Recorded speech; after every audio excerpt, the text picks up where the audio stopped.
Welcome to the Paranormal Stakeout radio TV show with Larry Lawson. As a former career law enforcement officer and law enforcement educator, Larry focuses on the use of tried and true law enforcement investigative techniques in conducting paranormal investigations. Despite his experience and training, Larry also keeps an open mind to discussions on topics that deal with evidence that are not quite as physical in nature. Paranormal Stakeout guests are professionals in the field of the paranormal and parapsychology, conducting the investigations and research needed to further the cause of paranormal study.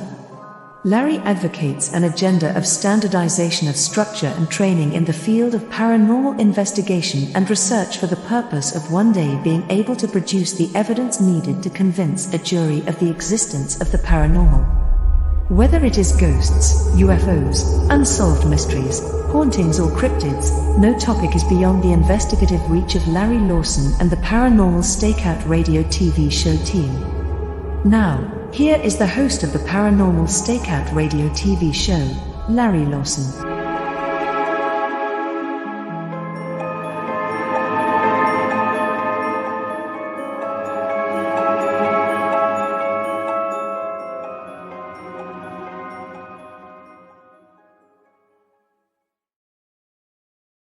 Hey everyone, welcome back to Paranormal Stakeout. I'm your host, Larry Lawson, coming to you from our command post in beautiful Vero Beach, Florida. And I say beautiful, but we haven't seen the sun much lately. We've had over 10 days of heavy rain, and hopefully that's going to break this weekend so we can have some sun for a change. But I want to thank everybody for being here, joining me back on the show. If you're interested in finding out a little bit about my team and what we do, go to our website at paranormalfbi.com or indianriverhauntings.com. Find out what we're up to. You can also catch us on Facebook at Indian River Hauntings and Florida Bureau of Paranormal Investigation. You can also check out our YouTube site where we have all the videos of our investigations and events, and that's at Indian River Hauntings 2341. Now, love to hear from you folks. So when you can, drop me a line at ghostguy@paranormalstakeout.org. That's ghostguy@paranormalstakeout.org. Send me your comments, send me your thoughts. If you have questions that you'd like me to answer on the show, this is the time and place to do it. So please get a hold of us. Reach out. We'd like to interact with you folks a little bit. Now, my guest tonight is really excited to have him on. He's a fellow Floridian. I'll get that out. Say that fast 3 times. Fellow Floridian. He is an author of everything that's science fiction, horror, and paranormal history. He's been doing this for about 3 decades. He really focuses on the legendary beasts of different areas. He's written things about Florida. His latest book, Eerie Appalachia, is out right now. He's on the radio a lot. You've seen him on Coast to Coast, the X Zone. And he's also been on shows including Expedition X, Sasquatch Chronicles, Road Trips with Ripley's, and dozens of other shows. Really happy to have my guest tonight, Mark Muncy, on the show. Mark, welcome to Paranormal Stakeout. Hey, it's good to be here. Nice to see you again, Larry. Yeah, it's been a long time. Now you're over on the other side of the state for me, but you're still in the neighborhood. Yeah. I think you were one of my first interviews when the first Eerie Florida book came out about 5 years ago. So, yeah, it was about that. Yeah, it was great. We've been way too long since we've chatted, but really happy to have you tonight. Now, you've done a lot of different things. You've been involved in a lot. I think you initially got started off involved in a paranormal type of event or thing over in the Lake Wales area, I believe. Originally it was I ran a haunted attraction. Based on Florida folklore and legends. We did that here in the Tampa Bay area over in St. Petersburg. And while we were doing that, I collected all these emails and strange things. I was like, hey, if you have a ghost story, let us know. And one of the ones that came to me was from Lake Wales area. And it was about something in the shadow of Bach Tower. And I was thinking it was a Spook Hill story or something. No, this lady had basically a little person stealing their fruit off their farm. And so they called the police. And the police came, investigated, and was like, well, this guy obviously isn't stealing your fruit. He's about 8 inches tall. Real small dude. Real small, like Tom Thumb, maybe smaller. And so they let him loose. But then they caught him again the next day with fruit. And so the police arrested him in an orange crate because they didn't have handcuffs that would fit him. And he was naked and he was screaming at him in a foreign language. And then suddenly the story goes, according to the lady's letter, that dozens of the little people were throwing stuff at her house while he was gone, until finally the police released him and brought him back. And, it was a weird story. And I was like, there's never going to be any, validation for this story. So when I started doing Eerie Florida, our first book, I was like, well, I can't really put this in there. It's a neat little email I got from 20 years ago, but what am I going to do with it? Mm-hmm. But then I reached out on social media, was new then. And I reached out on Facebook and found a group of people who live. Do you know you grew up in Lake Wales when? I said, does anybody remember a small person being arrested in the late 1940s? And sure enough, a civilian worker for the police department remembered it, and remembered him coming in the orange crate. So, that became one of my wife's illustrations that we pitched to the publisher, and that went viral even in the early days. And that's how it all started. That was pretty much how we turned from haunted house into author and researcher. And I was like, well, if this is real, how many other weird things out there are real? And I had little monster that I had seen when I was growing up, on my farm in Kentucky, my family farm. And it was a folklore tale and all that. And I saw something weird when I was a kid that didn't make sense to me. And so now it's like, okay, maybe there's some truth behind that. And so that's kind of fueled this passion ever since. So that's what got you started, was the events that happened to you at home in Kentucky. Yeah, way back. I would say, yeah, that would be the thing that got me. Was there was a story of this weird creature that lived on our land, and it sounds like something out of South Park. It had the head of a man, the body of a big cat or a cow, and the head glue, and it had a wooden leg. And so it was, like all these things that had the dumbest name ever. It was the bench leg of Goble Ridge. At least it wasn't called Woody. No. And if it was, it would jump from tree to tree. And then if you would ride horses underneath it, and if you were a bad person, it would smack you with its wooden leg and knock you on your butt off the horse. And that was the legend. And for years I'd heard it. I wanted to hear ghost stories. I didn't want to hear this stupid stuff. I grew up in the time of The Exorcist and Amityville. I wanted real scary stories, not this cow creature that jumps from tree to tree with a stick. And then suddenly, though, when I was a little bit older, I saw something strange running through the woods with what looked like a deformed head that was kind of glowing. And I have nothing makes sense. And I still don't know what I saw. So, but it fit the legend. And since we've been doing all this, I've gotten letters from people that tie some of the historical facts of the story to it too. So. And that's one of the things you try to do, is tie that history into these stories to give you. Yeah, I try to find why is it there? I am not a paranormal investigator. I am not a Bigfoot hunter. I am not a UFO hunter. But I go with UFO hunting teams, Bigfoot hunting teams, and ghost hunting teams to get their stories and to document their experiences. But I also I go in and do the folklore and the history behind it. And, I'm the guy in the chair, so let's dig in and let's find out, why is this place haunted? Why is Bigfoot seen in this area? So, and how long has it been seen in this area? That's a lot of what we do. And consider this an open invite to join me and my crew if you ever get down to this neck of the woods. I send people your way when they send me an email, and I know they're over that area. So yeah, you do, and I really, really appreciate it. So a little bit about Florida. What are some of the? You talked about Bach Tower. Now, for those that don't know Florida, Bach Tower is between Vero Beach, where I am, and Tampa on State Road 60, and it's about halfway in between. It's in the middle of the state. And that's a real interesting spot. Bach Tower is like a lighthouse in the middle of. Yeah, it's a guy named Andrew Bach built this giant tower. He was a millionaire, and it was a garden he built, and it was one of the highest points in the peninsula of Florida, a whopping 223 feet above sea level. They call it Iron Mountain because Florida, that's as big as we got.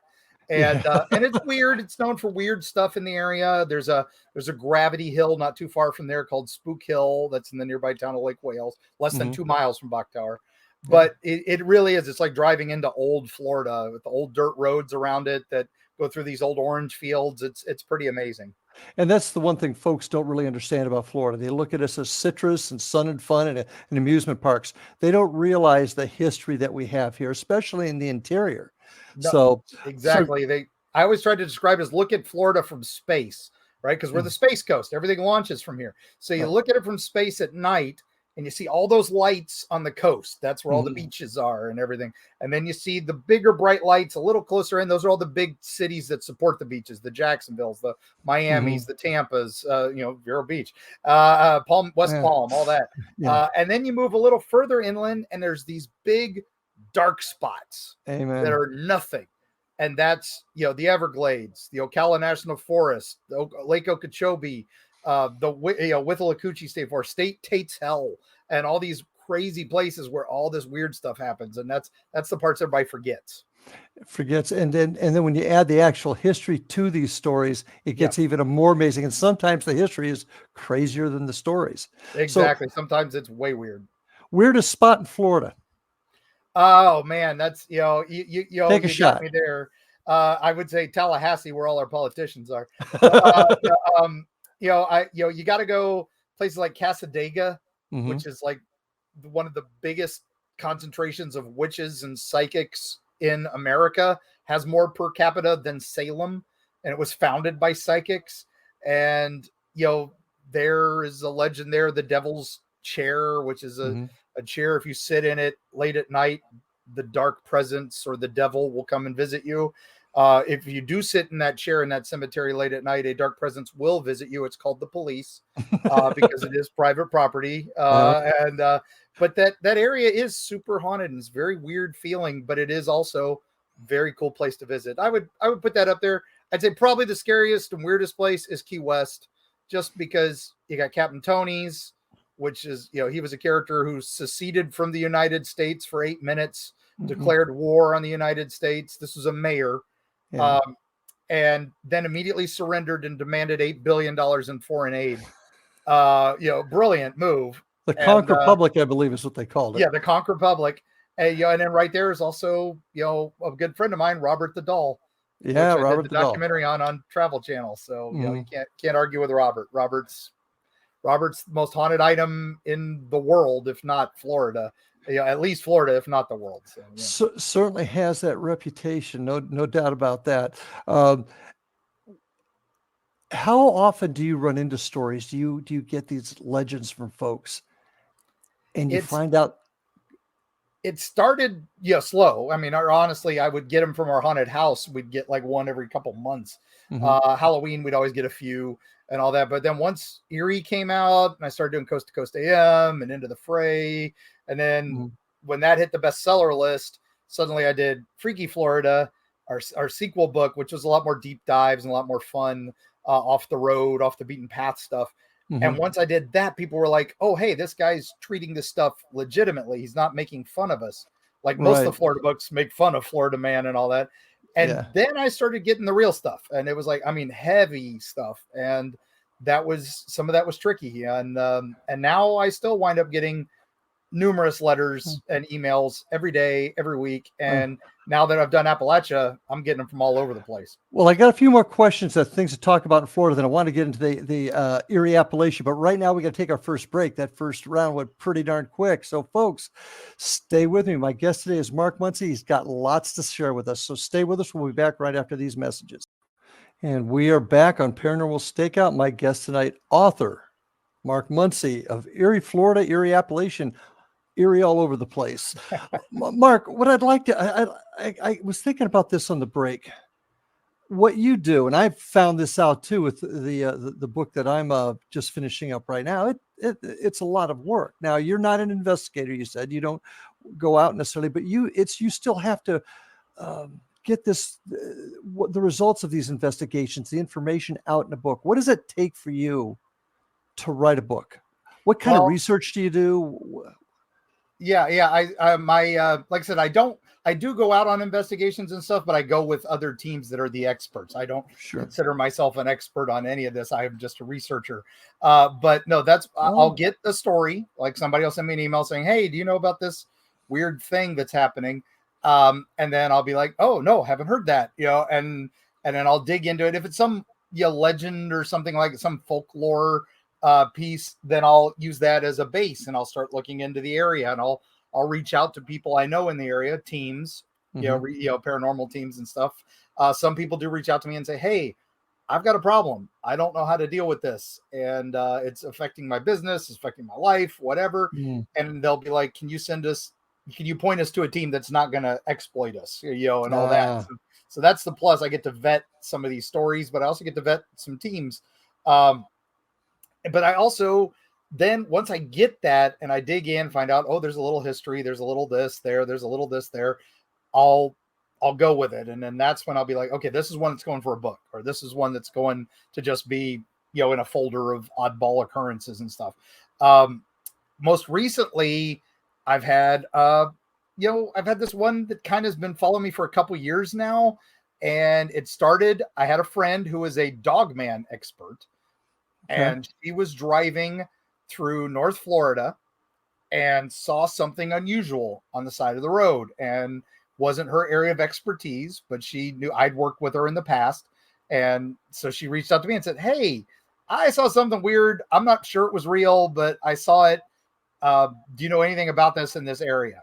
I didn't at the time. So I was like, nope, that's new one on me. I'll put it in my folder of just oddball stuff. Not 2 weeks later, a truck driver had heard me on Coast to Coast AM, driving along, saw something very similar a few miles down the road, and he emailed me, because I'm the creepy Florida guy, and said, hey, I saw this weird thing. I heard you on the radio. Do you know anything about this weird thing? And it chased my semi. It was as high as my semi, and it chased me off the side of the road. I was doing 70 miles an hour, and this thing was keeping up with me. And I was like, wow, this is interesting that he's describing almost the exact same thing she did 2 weeks earlier, and they don't know each other. Independent verification. I'm like, okay, now there's something here. So I reach out to a couple paranormal teams in the area, a Bigfoot hunting team in the area, because this one kind of borderlines both of those. Sure. And I'm like, you guys want to look for this? I think it might be an animal in distress, but it also sounds really weird. And it's kind of one of those things. It's like, all right, how do I classify this? But then at that point, I got a third, while later, from a train conductor who had seen it. And I realized this is in that same circle. It's like a 30-mile radius. So this thing's got an acting area. And I just kind of was like, all right, I don't really have a lot of historical significance to this, but there is something going on. And now I have a team looking into it. They haven't found any evidence yet. I had another team look into it. They didn't find anything. But then I found some native lore that kind of fit this creature. And so we've kind of got a new cryptid up in that area. It's going to be in my new book. I can give it away because we've talked about it on a couple radio shows already. Okay. And it looks like a horse, but it is covered in vines, or maybe even made out of vines. And, kudzu is very common up in that area. The vine that ate the South, right? One of those great things. I got a backyard full of it. Yeah, exactly. We brought it in to prevent erosion, but the roots grow so fast they don't protect us from erosion. So now they just get into everything. But this looked like a horse that was maybe trapped in it, but it was big and it was running fast. And then the truck driver said it didn't even have legs. It looked like something like a ghost horse, that was just made out of these vines. So I thought, of course, immediately that there's a horse that's trapped in some kudzu, and and it's trying to run and get free, and it gets close to cars and then turns off. I was terrified it was going to cause an accident or something. But now the more we've researched it, there's some native lore of a native spirit that's similar in description, of a horse that is of the trees, of the forest, of the swamp, and it runs in that area, the beast of the swamp in that area, known to run on water, run on roads. And it would have been in that exact area near I-10 and 301. Yep, know exactly where that's at. That's way up there. Yeah. And that research has given you a foundation for 3 separate stories. That's what puts all of this together. Right. And I think that's significant. I find it significant anyway. But do you have situations? You mentioned briefly something about people coming up with stories on occasion? Do you have that very often where folks just are trying to get their name out there and they're unethical? They give you some bull story about. Oh yeah, I get a few, and it seems to come a lot from people who know I know other people. So like I get a few things where, I saw a Bigfoot in this area, and it was and I want to tell my story. Can you get me in touch with the people of finding Bigfoot? Or can you give me the people? Can you get me in touch with this guy who I saw you talking with and all this? It's like, all right, well, let me dig into this a little bit. What did you see? When did you see it? And then, do you have any corroboration? All that. I'm not discounting anything. I'm like, just please document this. Go to the BFRO website, put it in. Tell me, tell them what you saw and all this. And then 9 times out of 10, they're like, I don't want to do that. I'm afraid. It's like, okay, you got to document it before we can document it. Yes. We want to share the data. And some people, you can tell they want to be on TV. But for the most part, the ones that are like, all right, look, I don't want to, I don't want to sound crazy, but and that's that you're like, okay. But they're willing to talk about it. They're willing to tell you about it. I don't want to tell anybody because I don't want to sound like I'm crazy, but I'll talk to you on your radio show. I've had those individuals on here. I'm afraid about being called crazy, but let me tell you about it for the whole world to hear. Yeah. And it's, and that's okay. I mean, you can tell when somebody's, telling you something and they got goosebumps on their arms and they're, shaking, you're like, okay, something stirred them up, and I don't like to use the term paranormal or supernatural. Okay. I like the term preternatural, stuff we don't understand yet. These are things that we might understand someday. We just don't know right now. It's, things like chiropractic medicine. In some medical fields, they still don't think it's real. They think it's voodoo, and it's not allowed to be taught in a lot of medical schools, but it gives people relief. It helps people. I think this is the same type of field. This is stuff. A lot of people don't believe it. A lot of people, scientific community, but now we're getting, government studies on UFOs, and we're getting, there's a lot of, quantum entanglement, stuff like that is starting to make sense. Some of these dimensional theories and stuff like that. So I'm like, hey, ghosts and monsters are just a short click away from all that. So that brings up an interesting question to ask you. What is your theory about all this? Obviously, you've been writing about this. People have talked to you about their stories. You've researched them, found some credence in what they're saying. What's your theory about what you didn't call it paranormal? You called it preternatural. Preternatural. Yeah, the supernatural, the preternatural one generation becomes the natural of the next. Okay. And I think these are people seeing things they don't understand. People are experiencing things that makes no sense to them because it doesn't fit our little perfect, boxes. And now we're starting to realize, okay, things don't make sense. Like we're seeing stuff come out of black holes. As far as I, grew up, black holes was a thing nothing ever came out of, but now we have evidence they're spitting stuff back out. So they don't work the way we thought. And that's what's going on now. These are things we thought worked one way. Maybe they don't. Maybe they work something different. So, are they from another dimension, another time, another place? And I can't say that, but I hope someday that we figure it out. So, do you think it's real? And what I mean by that, people see things they don't understand, and I saw something I didn't understand. I've seen a few things I don't understand now. Going with these teams, I'm like, okay, that's something that happened. We have that on tape. And that's crazy. We were in a haunted location with some YouTubers they were doing a haunted event, a Halloween event in the haunted house. It's the May Stringer house in Brooksville. One of the most haunted locations. People line up for years to get, investigations there because so much evidence comes out of it. They were doing a haunted house in the haunted house, and I got to take a couple YouTubers in for a preview night because, hey, I'm Mr. Florida. Let's take them to the haunted house. We got up in the attic, the area where Mr. Nasty is, the ghost up there. And everybody else had left the house. It was just 4 of us up there. And I closed that door to the attic and, locked it so we could be in there and filming. And they're all filming. We're talking about the ghost. Nothing's happening. And then we're about ready to just wrap it up.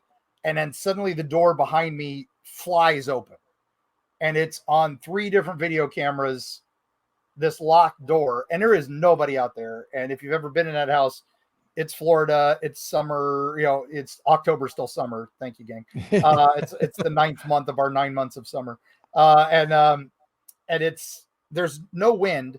The windows are all sealed up, and the air conditioner wasn't on. We were all sweating up there. So what blew that door open? I don't know. And 4 different video guys got it on camera. Or 3 different video guys got it on camera. And how do you explain that? So, yeah. And how do you explain? And that's one thing I ask folks, when you see stuff like this, it defies explanation. Obviously, I'm a big believer, and you've got to, check out everything. I think like I said, something's out there we don't understand. And this is we don't know the rules, so we don't know when we break them. Yeah. And there are some rules that are out there that we don't even know about yet. Right. So I totally agree. So you've been in Florida, you've covered this state unbelievably, and you're going to be moving on to another state here soon. But we're about ready to take our next break, and I want to start talking about your latest book. And I kind of am interested in it. It's about the Appalachian Trail. I've hiked parts of the Appalachian in my younger years. Can't do it now, but I would really like to chat with you about that. How long did it take you to write Eerie Appalachia? Eerie Appalachia took a couple years. Most of my other books took about a year. This one we lucked out. Well, it wasn't really a luck out because we started it. We were going to do a much shorter book, just the heart of Mothman territory. But then 2020 happened, the world ended, and that gave us a year and a half to drive up and down the Appalachian Trail and talk to a lot more people. Yeah. So. Well, that's great. Well, when we come back after this break, we're going to start talking about Eerie Appalachia. So stay with us, folks, with my guest, Mark Muncy. We'll be right back. And welcome back, folks, to Paranormal Stakeout with my guest tonight, not host, but my guest, Mark Muncy. And really happy to have you on here tonight. Anxious to hear about your new book, Eerie Appalachia. Like I said before the break, kind of got a fondness for the area. I've spent some time hiking through there. I've spent some time on the West Virginia-Ohio border in Mothman Town. So that whole area just intrigues me, and the history and the legends that come out of there. Tell us about it. Tell us about this book. Well, the way it started was I was doing another Florida book, and it was going to be focused on UFOs and aliens this time because I'd done the first book, second book, they kind of skirted around them. The third book was all ghosts because I'd been on a couple of the ghost TV shows. So I became Creepy Florida. And so this one we had pitched as a UFO book. But then while I was researching it and I was getting emails, the Navy first released the footage of the Tic Tacs and all that. And I started getting emails from a group of people who had a sighting back in the 60s in South Florida near what was called the Crestview incident. And it was where a big ship, a saucer with like a turret, and a bunch of smaller ships that looked like the Tic Tacs had buzzed a school, and hundreds of witnesses, kids, teachers, everything, all saw it. They all got in, after the things flew away, they got interrogated by government men who came, military men, and they all told them, it was helicopters on maneuver, so forget it.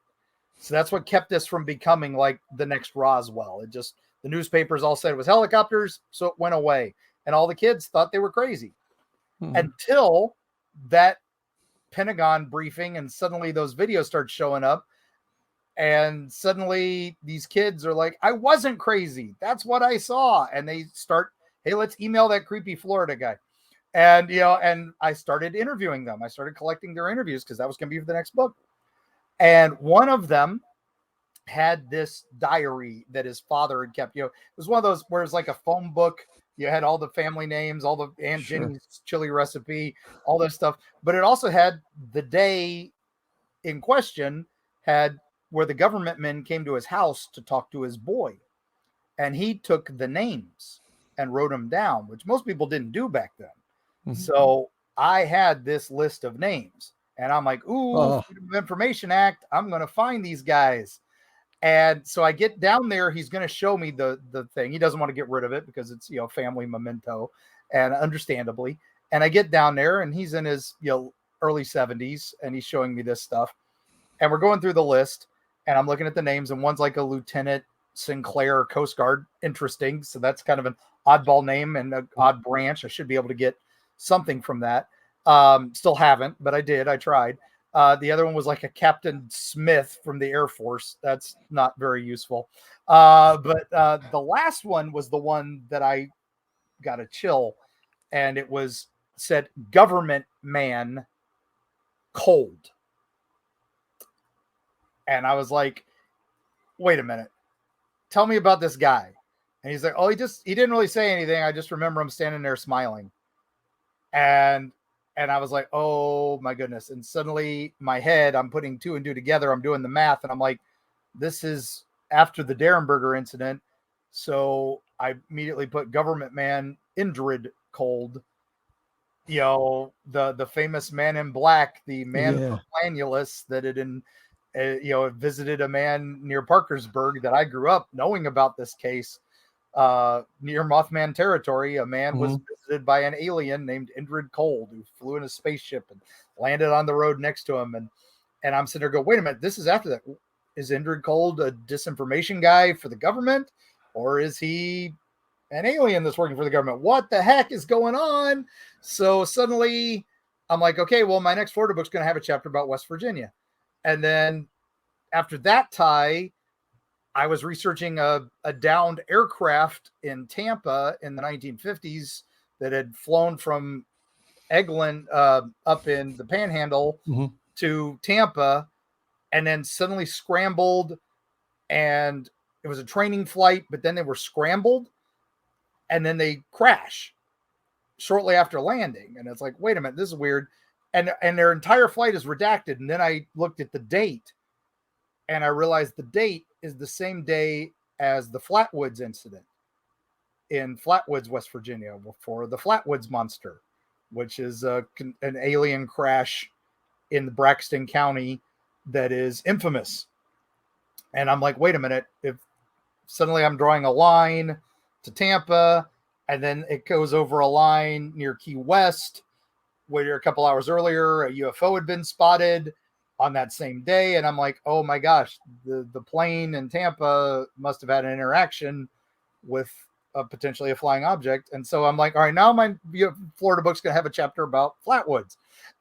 and so after a little bit, the publisher was just like, Mark, get the Appalachia book done. Instead of having chapters about Ohio and Kentucky and West Virginia, just get that book done. We know you want to do it.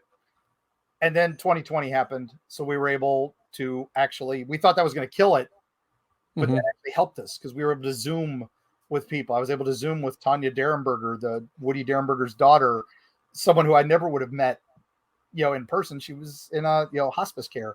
And thankfully, she just passed away recently. So I got a lot of information from her for that book, and even more beyond that. And then a lot of other families I was able to reach out to more families and get more and more crazy little Holler monster stories, which worked out great because I was able to do podcasts and interviews and get the word out that I was looking for these things, and more people started sending them to me. So it totally changed the direction of the book, which was awesome. And how many stories did you end up with roughly? I probably have a folder of about 75 to 100, somewhere between 75 and 100 stories, of which about 30 made it into the book. And then a bunch were coastal stories, didn't really fit the mountain range.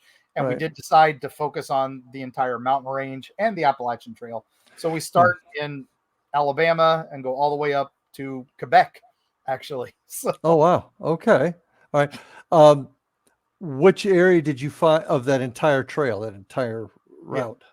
Which area had the most activity, and what kind of, I don't want to give away all your book, but I want to. The focus is the heart of Appalachia, which is pretty much the Mammoth Cave area, which is most of the Ohio Valley and West Virginia, Kentucky, Ohio, that tri-state area is the bulk. Although we did get a lot of Tennessee, a little bit of those western North Carolina, and Pennsylvania had a lot, and so we were able to focus on those areas because they had more what we were looking for. A lot of Ohio snuck in. A lot of people don't think of Appalachian Ohio, but that southern Ohio is totally the Appalachians. And yes, I say Appalachia. I do say Appalachia, depending on which part of the Mason-Dixon line we're talking about. So, yes, it's okay either way, gang. You can say it whichever. Just make sure you find out what part of Appalachia you're in. Well, obviously, when I think of that whole area, the first thing would come to my mind would be cryptids, or Bigfoot. Is that mostly the types of legends you got out of there, or were there ghost stories? A bit of both. I mean, we did a lot. We do a whole chapter on the various Bigfoot of the mountain range, the Sasquatches, everything from the Apple Devils to the Minerva Monster, which is in Ohio. My favorite is Orange Eyes. He's like the alpha of all the Bigfoots. He's huge, and no other Bigfoot matches him. And he's in Pennsylvania. So there were the White Fangs, which are more albino looking ones. So we did a lot of Bigfoot. The cryptids are my favorites. So you also got the ones that kind of blend. Are they cryptids? Are they aliens? Are they pan-dimensional beings? And that's you got your Mothmans. You got your Flatwoods Monster, the Frametown Monster, which I think is the Flatwoods Monster just out of its armor. The Grafton Monster, the Loveland Frogmen is one of my favorites, where this guy sees a frog on 2 feet that's like 4 feet tall. He chases it, or he's kind of like surveilling it. He's following it, and suddenly it's talking to 2 more, and then one of them pulls a magic wand and shoots lightning at him, and then that's it. That's when he runs. I'm like, he didn't run from the giant frogs. He runs when it pulls a magic lightning wand at him. And then 2 cops see it decades later. It was kind of one of those folklore stories that nobody thought about. Oh, suddenly a cop sees it. Sees the frogman. Yeah. And then 2 weeks later, his partner sees it, but kills it. And it's like, oh, it was a tailless iguana. It wasn't a frog. So stop bothering my partner. And everybody's like, oh, where's the body? Oh, I threw it away. So I think he was just covering his partner was getting in trouble for seeing this creature that somebody had seen 20 years prior that he didn't even know about. He didn't even know the legend. Wow. So it's fascinating. It's neat. And they recanted their story, but then later they recanted the recant, and then recanted their recant. And it's like, it's one of those. Well, just on the quick cop side, spending 40 years on the job, when I first came on, you didn't talk about this at all because your boss had said you for a fit for duty psych eval. Yep. But now we talk about it fairly regularly. I mean, it's out in the open. So when I hear stories of cops seeing things, that gives it some credibility, because for them to talk about it takes a lot. Yeah, so. Exactly. And then, and that's, we talk about, but you also talk about ghosts. One of the most historical ghosts in West Virginia is the Greenbrier ghost. This is a lady her name was Zona Hester Shue, and a young boy finds her tragically dead at her house. And so he goes to find her husband. The husband comes back. He's distraught. His young bride is dead on the floor, and he's just holding her tight, won't let her go. The doctor comes and says, oh, she died of a prolonged faint, which we would call a heart attack nowadays. Okay. But back then that's what it was. But the husband is so distraught. He won't let her go. Ties a special scarf around her neck, her favorite scarf. And then they have the viewing in the, in the living room, because that's what she did. It wasn't the living room then, it was the parlor. And then he won't even leave her side. He's so distraught. They bury her. But then the mother, a couple days later, sees the daughter's ghost, comes to her and says, I didn't die naturally. I was murdered. And my husband has a different name. His name is Trout. And, none of this makes sense. But she goes to the prosecutor and says, I think this is suspicious. I think something happened to my daughter. The ghost of my daughter came and told me this. And he's like, well, we can't, say ghost did it, but I'll look into, some things, and finds out, the guy did have a previous wife under a different name. His name was Erasmus, but then his real name was Trout. It was what he was known as. And his previous wife had died when he had accidentally dropped a rock on her head while they were fixing a chimney. And then they find he had a previous wife to that had mysteriously died falling off of a ladder and breaking her neck. So that was enough to exhume the body. Well, and put a hold on that because I want to hear the end of the story, but we got to go to our last break. So folks, stay with us. Mark's going to finish the story about the lady who got a rock dropped on her head. So we'll be right back after these messages. And we are back for our last segment. Boy, this is going quick. So many stories, but before we get going too far, folks, I want to let you know, remind you to check us out at paranormalfbi.com and indianriverhauntings.com if you want to see what our team is doing. Also, our YouTube page at Indian River Hauntings 2341. Send me messages at ghostguyparanormalstakeout.org if you want to share some information, ask any questions, and obviously check out all the great programming on the X-Zone Broadcast Network. Go to xzbn.net, and see all the terrific shows that also accompany Paranormal Stake on there. Mark, how can folks get a hold of you? How can they find you? You can find me at eerieflorida.com or eerietravels.com because we've expanded our range now.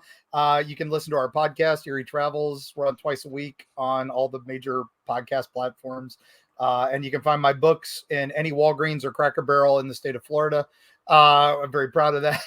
And you can also find our books anywhere, books are sold. Just look for me. And we've got Eerie Florida, Eerie Appalachia. What else in the Eerie line?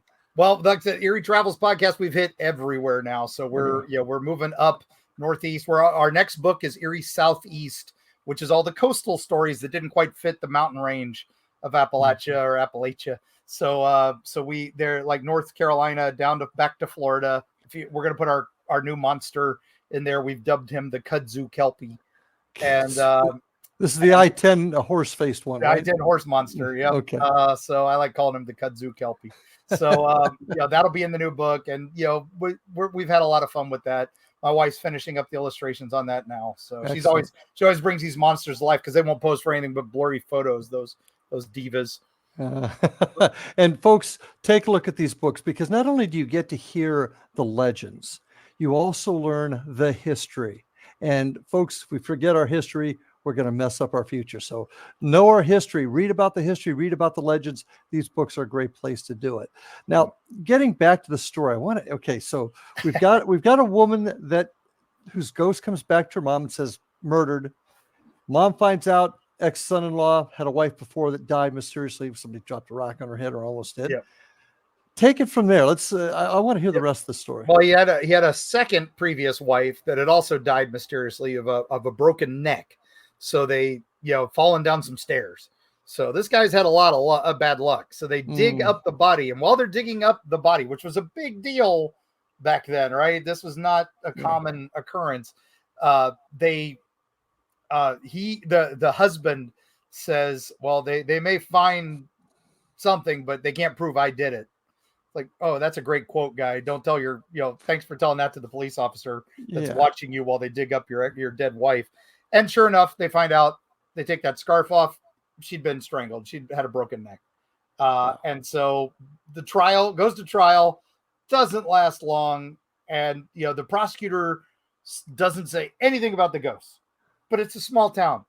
Everybody knows the ghost story. Everybody knows that this ghost has fingered this guy. And sure enough, that's, he gets convicted and he goes to Moundsville where he dies a short while later. They tried to lynch him because of this, but, thankfully the sheriff put a kibosh on that. But he didn't last much longer anyway in prison. Anyway, so this is one of those documented cases where a ghost figured out named her own murderer. So she's kind of this folklore hero in West Virginia. She has a historical marker, and then you can go visit her grave. Sadly, people were stealing her tombstone quite a bit, so she's got this nice marker now that's a lot better and hard. It would be tough for somebody to steal now, but please don't steal tombstones and stuff when you go to visit these places. No. But she was probably one of my favorite stories to research. And, and so there you go. And, a real historical, I've got all the newspaper articles, we've got the court records, and it's pretty crazy. And that's what makes those stories great.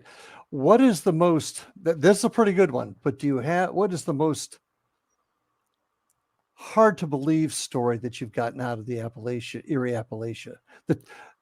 Maybe that's you've got one. Okay. There's one that stands out because it's like one of those. One of the people asked, why didn't you put Vegetable Man in Appalachia? Because you talked about all these other monsters and creatures that are a little well known. Some aren't so well known. The reason I didn't put the Vegetable Man in is because it was seen by one guy who admitted he was high. So, and he saw a giant 10-foot stalk of celery, walking around. And when he came at it, it ran away, arms waving. Okay. That's not going to get in, Didn't they make a cartoon about that called VeggieTales? Exactly. I'm like, I don't, so that one didn't get in the book, but that was probably my hardest to believe. The fact that people actually consider this like up there with the Fresno Nightcrawlers as one of those lesser known, cryptids. I was just like, really, guys? Really? He admitted he was high.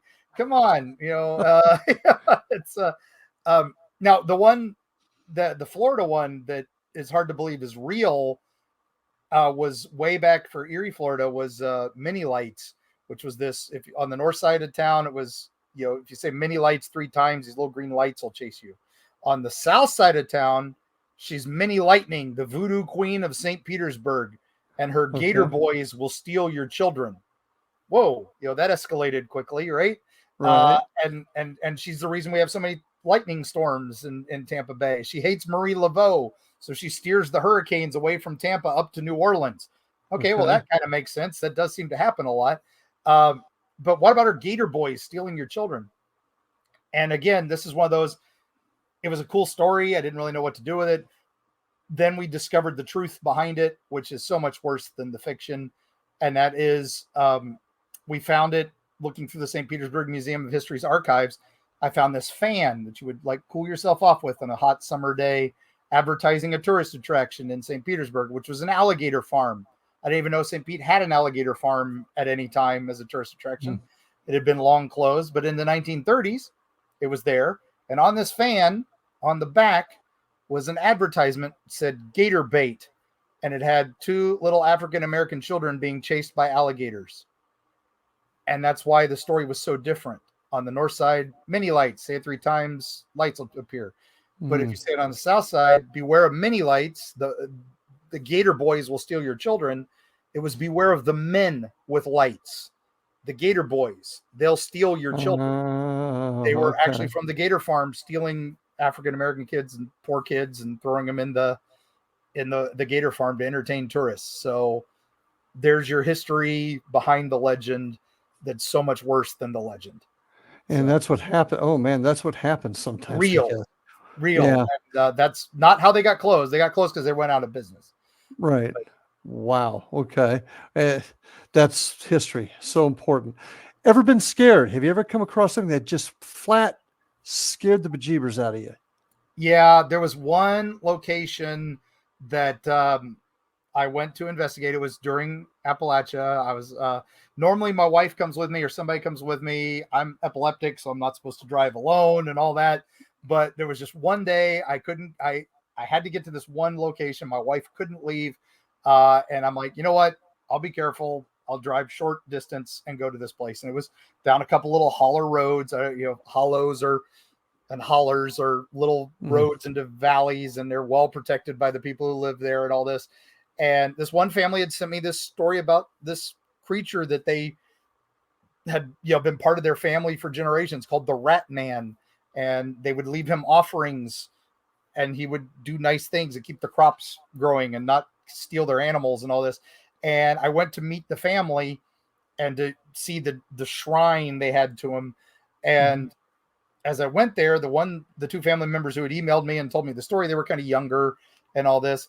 And the lady from across the holler, she came over and she was talking, well, who is this crazy guy with the Florida tags?